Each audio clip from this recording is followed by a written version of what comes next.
आदिपुरुष का teaser release हो गया है। लोगों को काफ़ी डिसअपॉइंटमेंट हुई है इस टीजर के साथ। लोगों ने जमकर क्लास लिया है इस टीजर का, क्योंकि 500 करोड़ की बजट वाली फिल्म, ऊपर से तगड़ी स्टार कास्ट, तो लोगों को जो उम्मीदें थी वो बहुत ज़्यादा थी।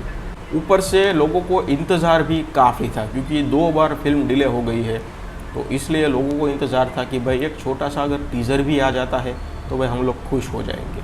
और फाइनली इस फिल्म का टीज़र आ गया, लेकिन पूरे के पूरे टीज़र ने काफ़ी निराश किया।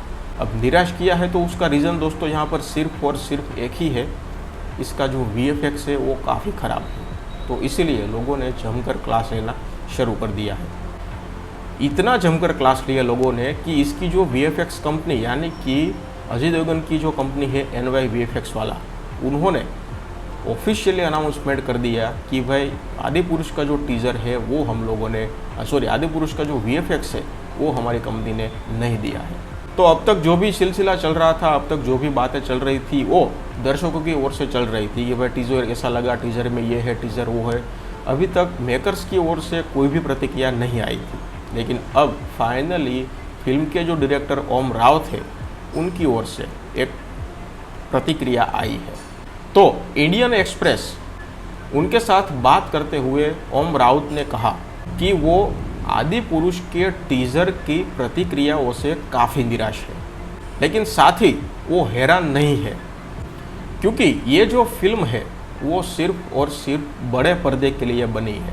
आगे उन्होंने कहा कि भाई उनके पास अगर कोई विकल्प ना होता तो वो YouTube पर इस टीज़र को कभी रिलीज़ ना करते, क्योंकि उनके पास सिर्फ एक ही ऑप्शन था, YouTube। इसलिए उन्होंने इस टीज़र को YouTube पर ही रिलीज़ किया।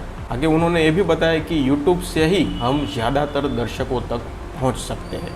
उन्होंने कहा कि भाई ये जो फिल्म है वो मैंने मोबाइल में देखने के लिए नहीं बनाई है, लेकिन ये जो फिल्म है वो सिर्फ और सिर्फ बड़े पर्दे पर देखने के लिए ही मैंने बनाई है।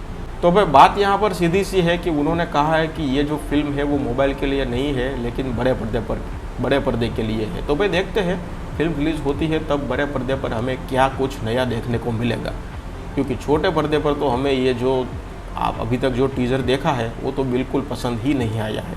तो देखते हैं जनवरी में जब फिल्म रिलीज़ होती है तो ओम रावत जी का जो ये बयान है वो कितना सच साबित होता है। आपको क्या लगता है, फिल्म रिलीज़ होने के बाद इसमें कोई हमें कुछ नया देखने को मिलेगा, या फिर जिस तरह से एनिमेटेड, जिस तरह से कार्टून हमें यूट्यूब इस टीज़र में दिखाई दी है वही सब हमें बड़े पर्दे पर देखने को मिलेगा? आपकी जो भी राय है कमेंट सेक्शन में मुझे ज़रूर बताना। धन्यवाद।